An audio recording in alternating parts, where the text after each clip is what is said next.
nutrition.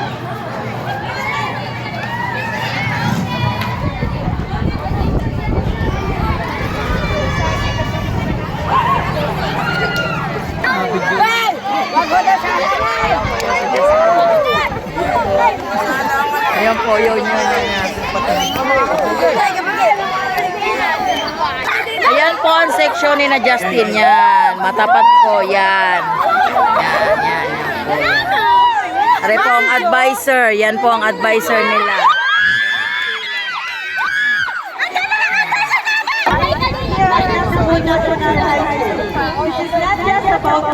Ako po si Ma'am Mina, inyong host for today.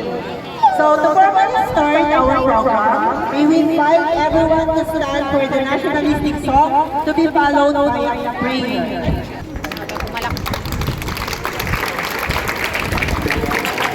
Okay, magandang umaga po sa lahat. Ba nga? Okay, kung nadidinig, pasigaw nga na magandang umaga. Mababait po ba kayo? Ayan. Disiplinado po ba kayo? Ayan lang ang gusto mababait namin.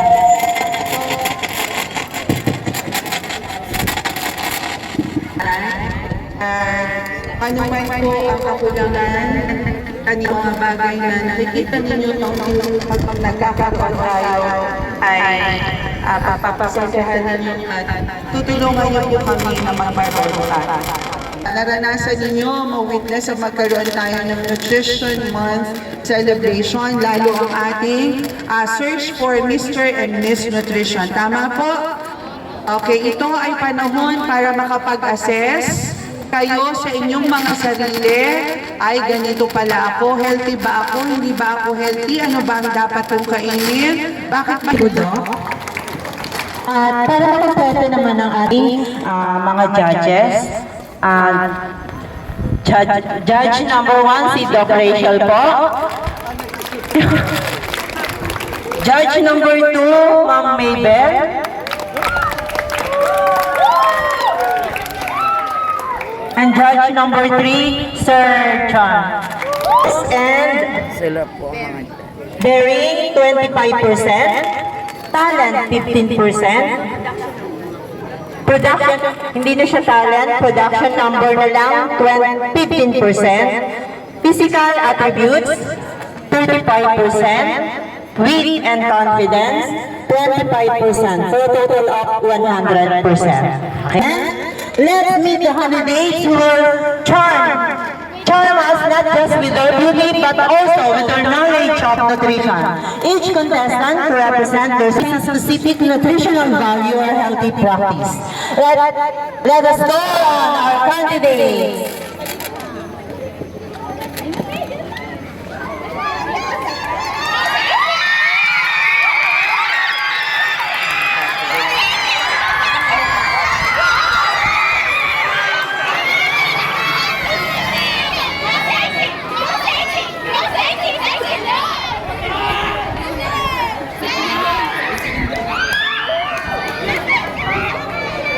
Mga kababayan,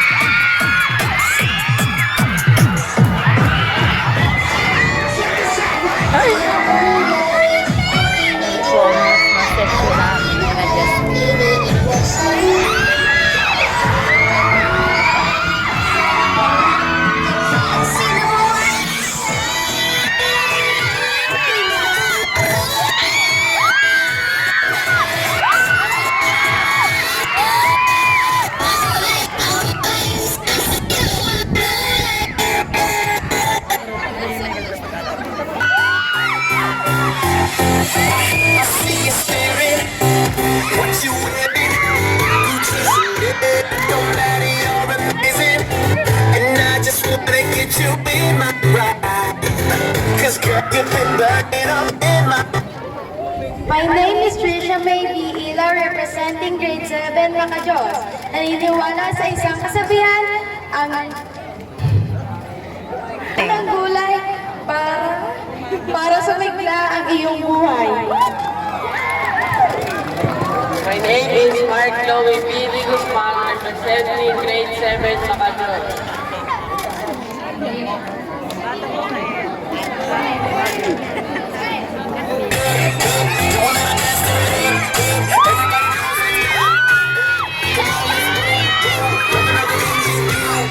Girl, I got my eyes on you. You know you got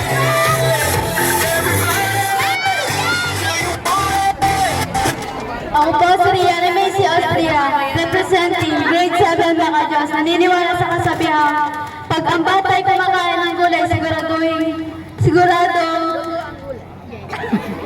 matatagumpay ang buhay.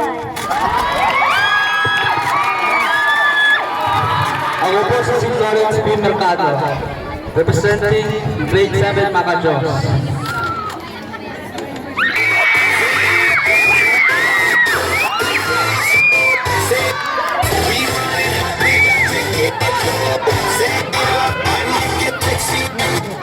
My name is Teresa Rain B. Samonte.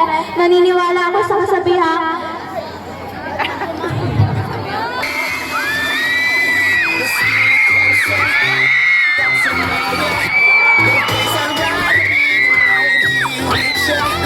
you put that body just the way I like. God.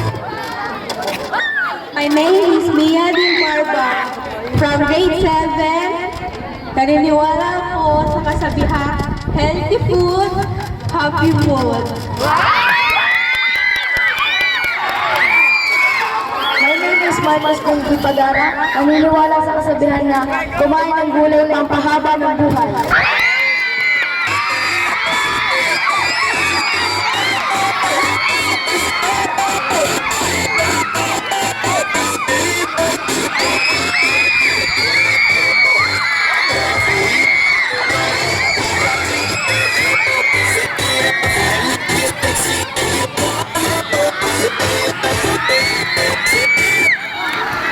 Ako nga po si Chris Mercury Fernandez, representing grade 8 Makabansa.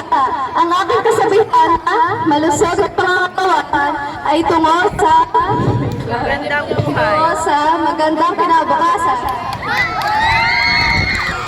My name is Lemon Marcus Bashar, representing grade 8 Makabansa.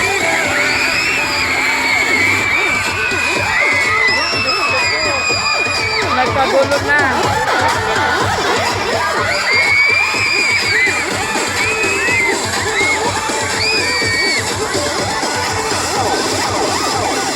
Good morning, ladies and gentlemen. I am Amanda J.G. keeping it in the same.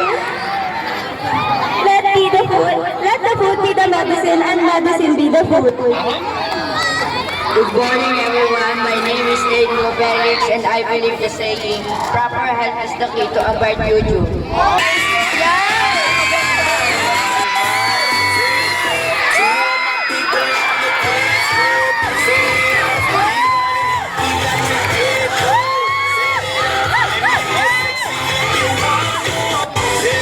Good morning, everyone. I am Sarah Padar. Standing with smile as well as grateful patatap na naniniwala ang kalusugan ay piyamanan. Pagkain ay karapatan. Siguraduhin ang nutrisyon sa kinabukasan. Thank you. Naniniwala po, representing grade 8 Matatag. Naniniwala sa isang kasabihan, kumain ng gulay at prutas para pababa ang buhay.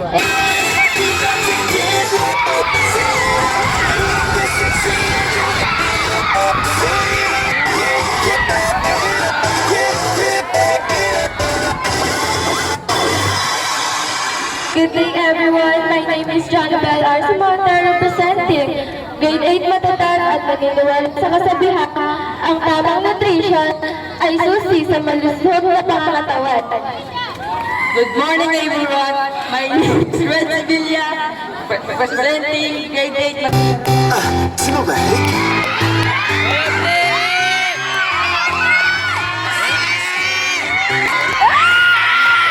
Matapat! Ang bonus lang matapat. Go, lovely!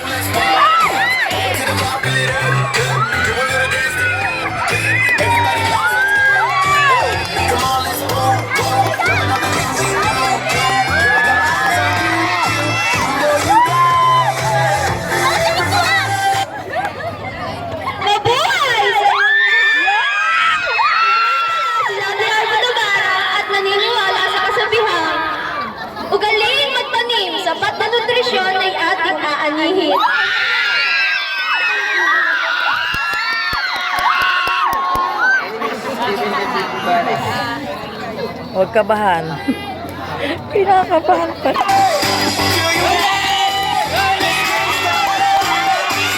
Go, Elaine, go!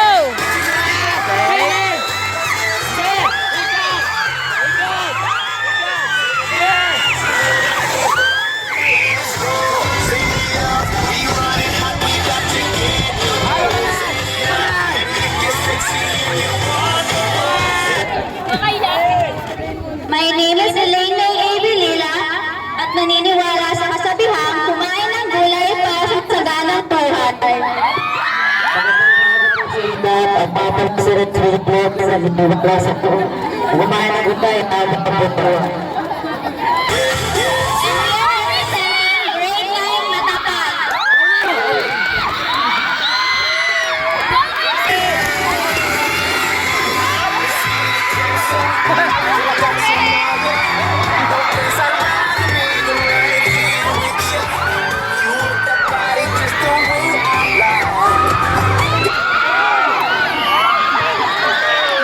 Good morning, everyone. I'm Ariel Puantapi. My name is Lindsay Ramos, and eat bright and light so keep your body right. Ako po si Michael A. Tawa ng tawa si Sir! May tamang nutrisyon, buhay ay may direksyon. And one family representing grade 9 Magalan.